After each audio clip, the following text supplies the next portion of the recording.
Hey everybody, it's Josh Cline with the Built to Last podcast, and today our special guest, Stephen Delahoussaye, House Haven Realty. Thank you. Thank you for coming in, man. Man, it is an honor to be here. Delahoussaye is also what I go by. Okay. And no, I'm so excited to be here, Josh. You're an inspiration just from a business standpoint, but also you guys do incredible work with Mr. Handyman. Awesome. And it was really thrilling to be invited to this, so I'm pumped. Good. Yeah, and we can tell you got the energy, buddy, for Yeah, sure. baby. So let's talk about, being a real estate professional, let's talk about what brought you into this? What brought you into real estate? Why are you a real estate agent or broker? Yeah. Thank you. Finally, put some respect on my name. You know what I'm saying? Broker.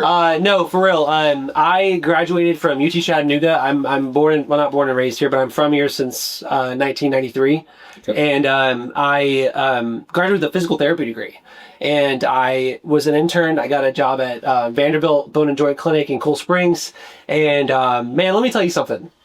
I love talking to people, sure. But to push a standing desk around with no windows and bend people's knees when they could just go walk was pretty unfulfilling.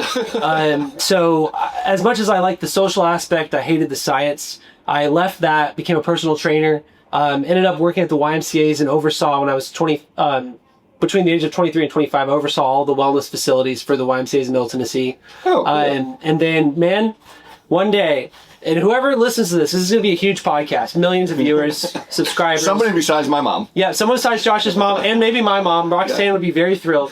And also sponsor $5 Energy. I had one of those today so they can send me a check. I was in my office one day when I was working at the Y. I broke my leg. I played basketball. I broke my leg. And I was sitting in my office and I was in this cubicle and I had my stupid leg with this ugly ass cast. Can I curse? Ugly cast. Cut that out. Ugly cast on this chair, and I thought I had been there for 4 hours. And the reality was, I looked up at that old school analog clock with the red ticker. Yeah. I had been there for 10 minutes. Yeah. And that's when I had this epiphany of, I don't want to be my boss. I don't want to be his boss. I want to work for myself. I want my work ethic to reflect my income. Sure. If I'm not going to work hard, I should not be paid for it. If I'm going to grind, I should be paid for it. My wife's a nurse, so we just didn't have a lot of money at the time. So I moved in with my parents with one leg. They love that. Did not love that. And I went to Texas for 2 weeks. My brother's a commercial broker. He owns the largest privately owned commercial firm in Austin, Texas. Wow. My sister's a residential broker in Fort Worth. And I shadowed each of them. My sister is a lot like me, but you meet her, you're drinking wine till 3 a.m. She's going to go to all your family vacations, vice versa. And you're going to get very close. My brother's very transactional, very sales heavy. He'll sell you this table, this desk. He'll sell you your podcast equipment that you bought. It's unbelievable, honestly. So I took a lot away from that, came home and realized that I want to be a realtor. Yeah. And so it was just that. I want to be a realtor. So where'd you start? What'd you start doing? Did you just start... Yeah, my sister, before she started her company, she worked at Berkshire Hathaway. So she knew some people from a conference, and I ended up starting at the Berkshire Hathaway in Maryland Way. Very thankful they took me in. I was the youngest by 30 years. Wow. It was wild. Yeah. And I immediately pushed my way through and got on a team and started with relocation. So I handled all of the relocation for Nissan and GM. They had a GM plant up at Spring Hill. I think they've closed down since then. And I was grinding. I wasn't really making any money, but I was learning. I was failing fast. First deal I ever did, I had to buy a refrigerator because I thought that it just, came with the house. Well, what it is in Tennessee, if it's not attached to the house, it doesn't convey. I'm sure you know that. So it's like, I didn't know that. I just thought fridges convey. And here we are, we close. I'm literally walking through the kitchen with my clients, all pumped, hyping them up. It's my first closing. Fridge is gone. And they're like, where is it? I'm like, maybe they're cleaning it. No, it's gone. So I had to buy a fridge and here we are. But you know what? And I know that you've been through this. There's nothing better for someone who is a solo entrepreneur than failing early and fast. That's right. Because from there, you get to finally build a foundation of a successful business and know what mistakes you made and how to learn early. Yeah. So what led you from being that real estate agent, that hungry real estate agent, into opening your own brokerage? Yeah. Well, I won't tell you all the truths to that, but I will tell you a few things. I always knew I was going to open a brokerage, number one. My brother and sister did. The world of real estate is very unique. in regards to the agent side. Realtors are kind of groomed and accustomed to having a fear of opening a brokerage, you know, and the reason is because the brokerages that they're under make money when they breathe, like Keller Williams. So to open a brokerage, a realtor would say, well, number one, I have to be in the industry for 3 years, and I have to take this really hard exam. And the reality is it's not that hard. It's just a little bit above an affiliate broker. So you have an affiliate broker when you start. You have a broker after 3 years, you can go for it. Okay. The biggest one, though, is they think there's a lot of liability and risk. That is true if you bring on 1,000 agents. But if it's you and you're competent and you want to build a team, there really isn't. You have errors and omissions insurance for these things. People think the third thing is it's so expensive to open a brokerage.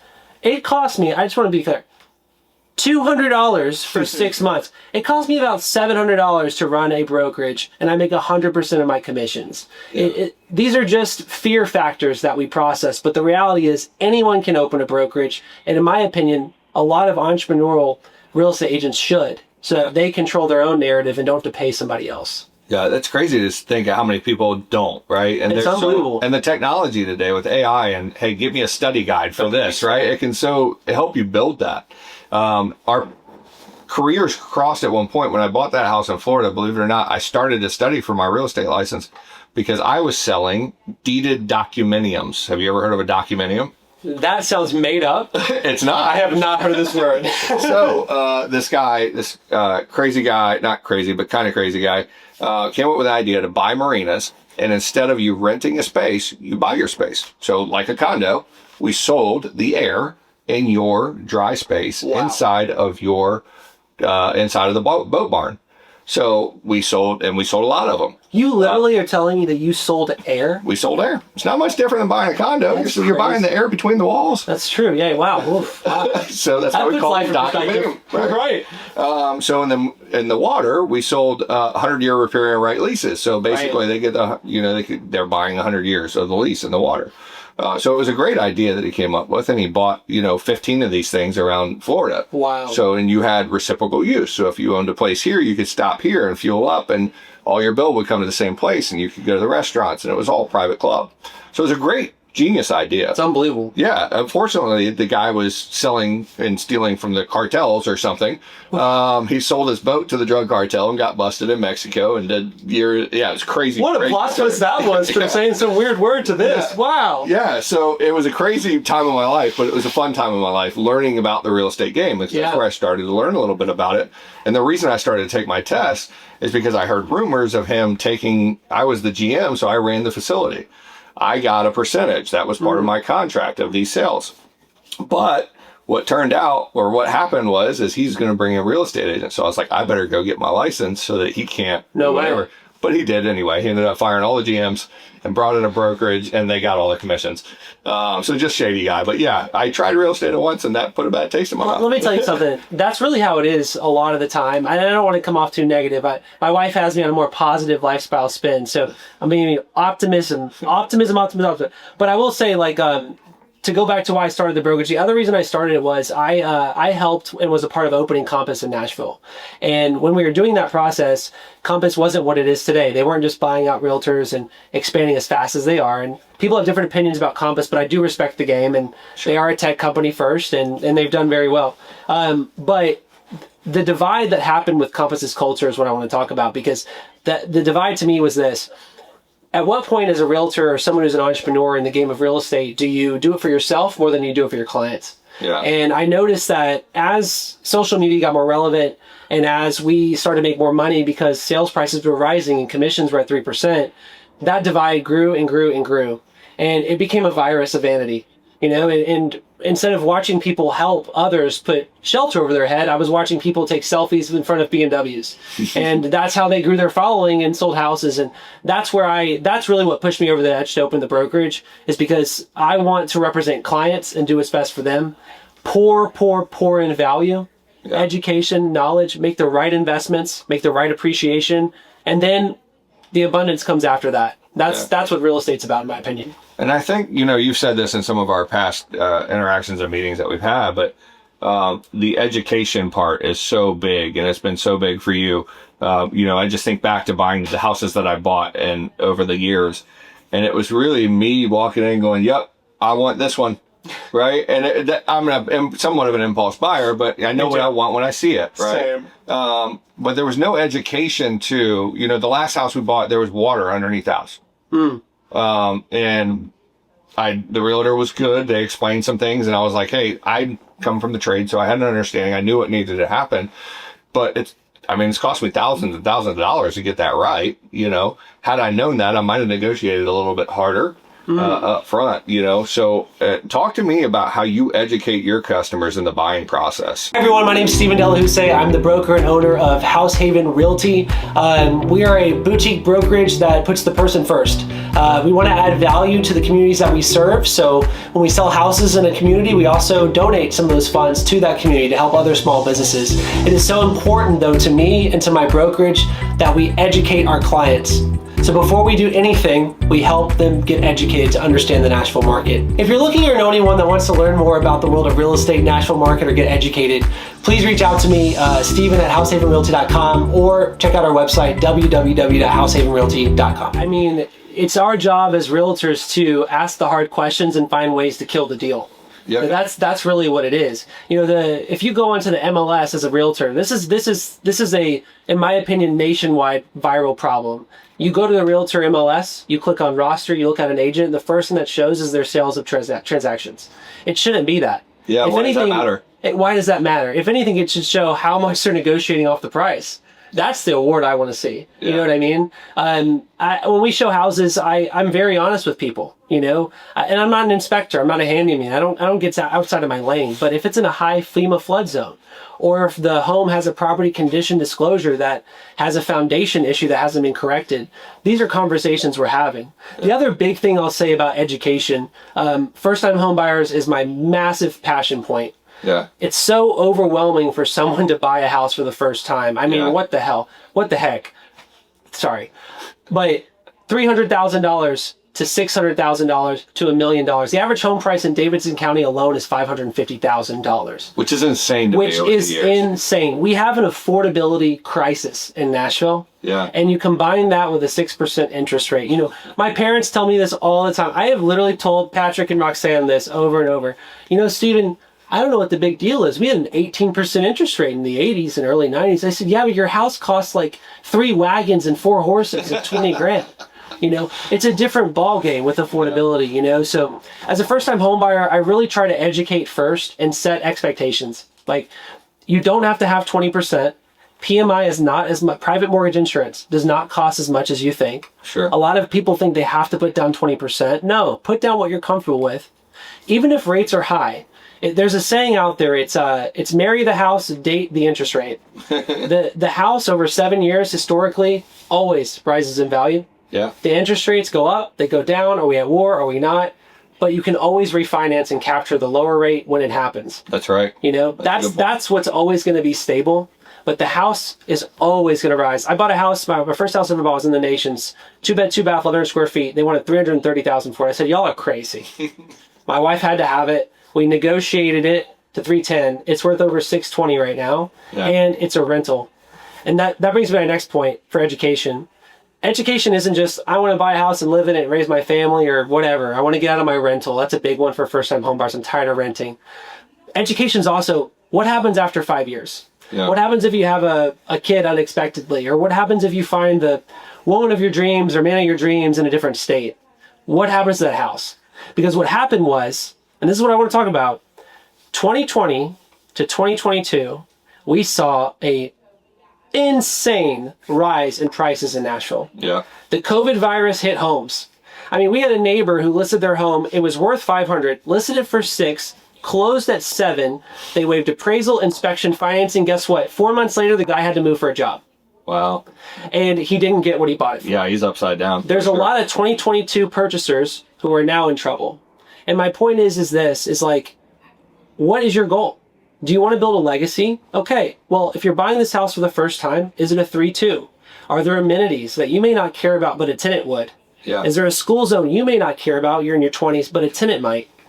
What are those attributes? Can you keep it as a rental?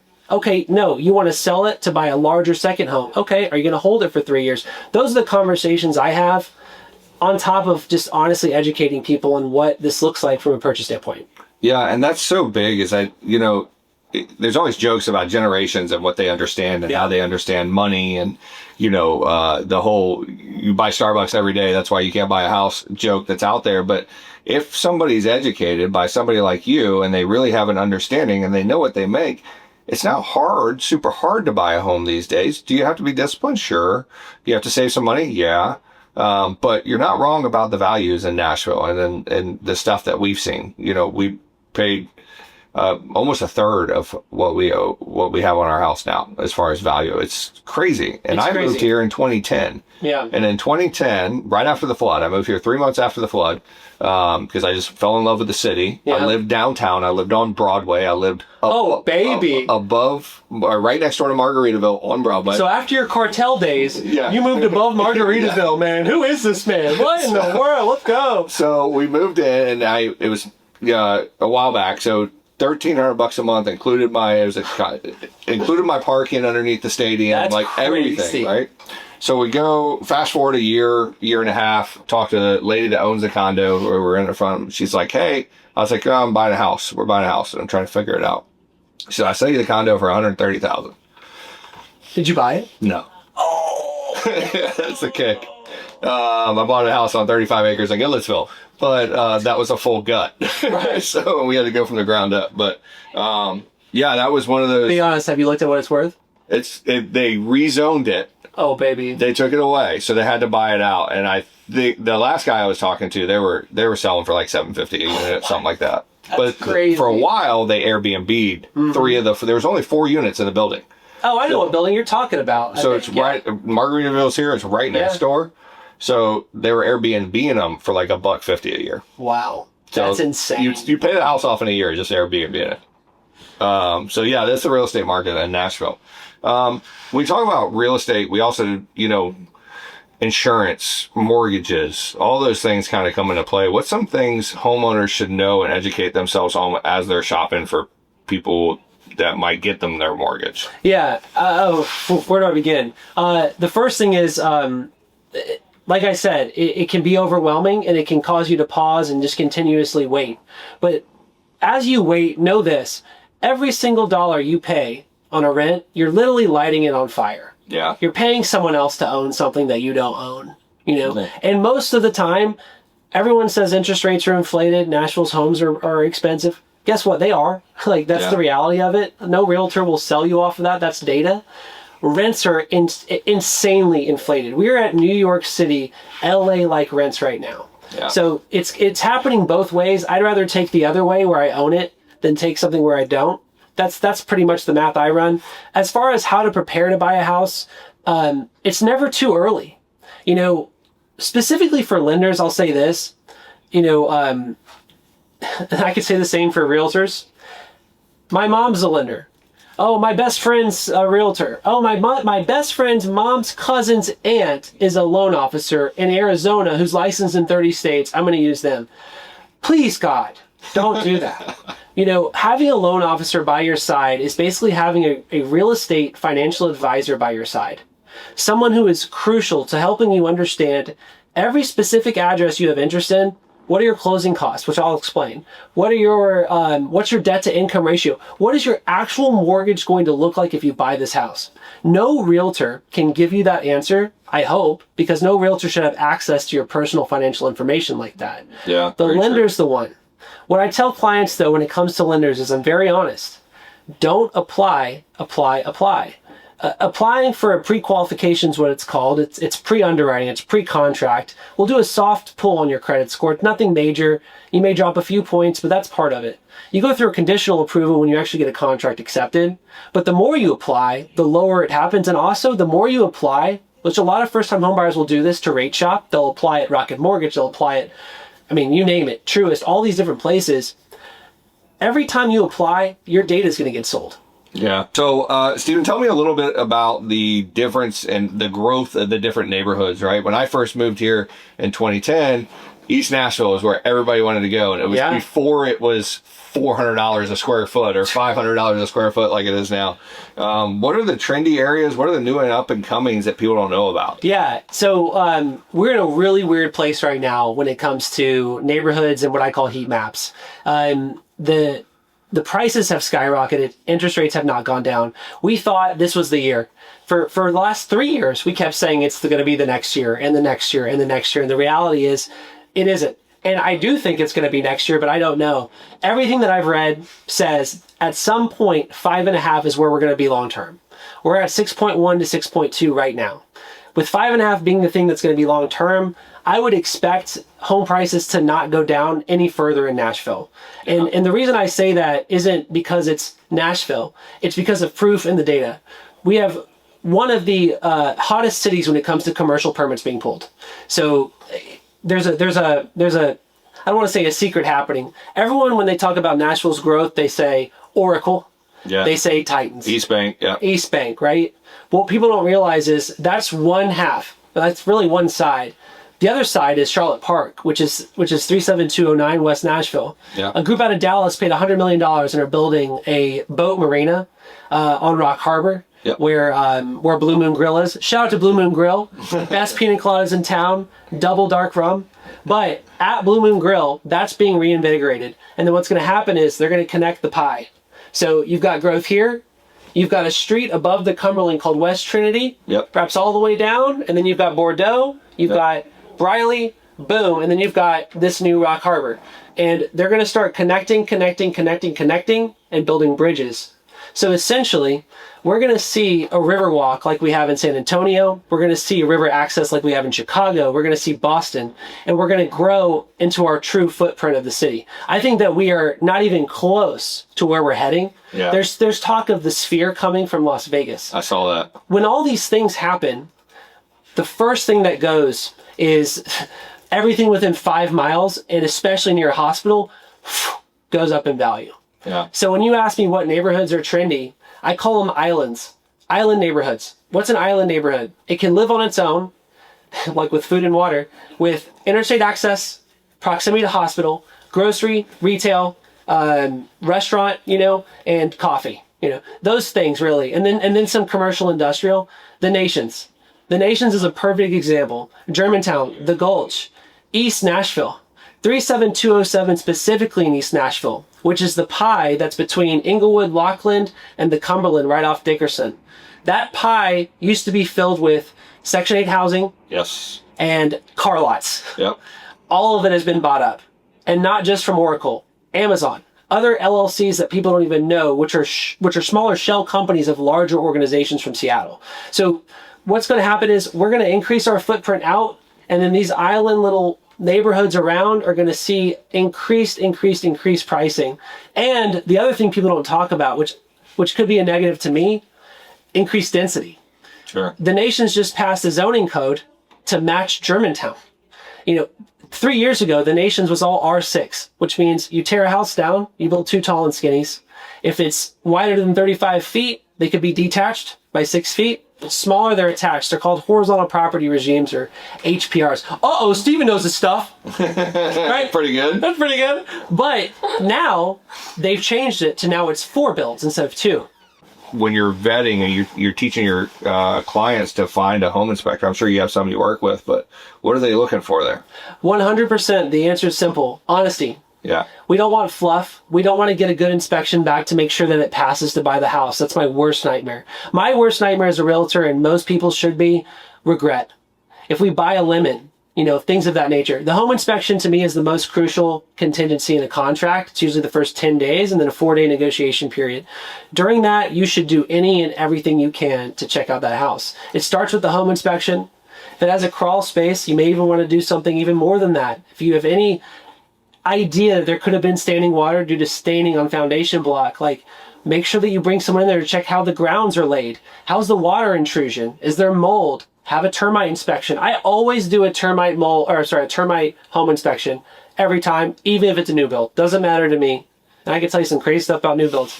But make sure that they're honest. I always advise my clients, go to the inspection. Yeah. Be there from the ground up. not just so that you see what's going on and what's wrong, but so that you actually understand this home you're buying. The home is a product. Yeah, it is. People think it's an emotional home. It is, but it's a product, and that product is important. It needs to be in good shape. You know what I mean? You're paying a lot for it. Yeah, and if it's not in good shape, you need to know it's not in good shape, Exactly. right? Even if you still want to make that purchase and do the renovations yourself and the things you want to do yourself down the line, be educated before you get into something. And let me say one other thing, and I hope that this gets on here. Right now, Nashville has 4 types of homes. You have the teardowns. You have the classic mid-centuries. This is a nickname, but it doesn't have to be mid-century. But you have a home that was built in the 50s, 60s, 70s. It's all brick. It's got great topography, which means it probably doesn't have that many foundation issues. It's on a solid layer of soil. It's flat. That thing could last forever, but it hasn't been renovated. Yeah. Right? But to make it turnkey, it's just simple cosmetics. That's a beautiful house. And then the last one's my favorite, which is you take one of those classic mid-century homes and the person lived in it, loved it, and flipped it themselves. Yeah. That's the best product you could find. And those sell less than 7 days on the market in Nashville, no matter the temperature of the economy. New builds, fast flips, listen, I'm a sucker. I bought one of them. I bought a new build that was built in 2021. I've had to gut my bathroom. Yeah. The tile was installed wrong. The shower was leaking. 7 days ago, my wife was doing dishes. My lovely wife. Okay, we have a 5-week-old baby. My lovely wife, Emily, I love you. The sink fell through our kitchen cabinet. Yeah. You know, because they didn't put it on right. They only put on 2 brackets instead of 4. Yep. So it's like, these are real problems that we're dealing with. And people think it won't happen to me, but the reality is it will happen. And you need to be aware of that. You know what's crazy is I keep those brackets here at the office. I should have called. Because it happens that often. Yeah. Where That's I have insane. to reattach under mount sinks. That's unbelievable. Yeah, and we don't stock product. We just don't. That's when I stop because I know, one, they're easy to get, they're cheap, but I mean it's a costly repair when it comes down to it, you know, and it's kind of scary when you think about it. You think just fell through. It's horrifying. Yeah, it's horrifying. I freaked out. You know, it's crazy. All right, Steven, I want to take a minute. Thank you so much for coming out today, man. I really appreciate it. You definitely did a lot of good for educating our consumers. Really what this podcast is about is we want people to be educated before they make a purchase, whether it be hiring a handyman, hiring a roofer, finding a real estate agent, and professional like yourself. So thank you again. Hey, listen, thank you so much for having me. I believe in every aspect of what you're doing with this podcast. It is so important that we not only educate, but we make the right decisions based on what we've learned and don't just take word of mouth for it. So this is definitely built to last, and I appreciate being here. Well done. Thank you, sir. Don't forget to like and subscribe, follow us on all the socials, and I look forward to seeing you next week.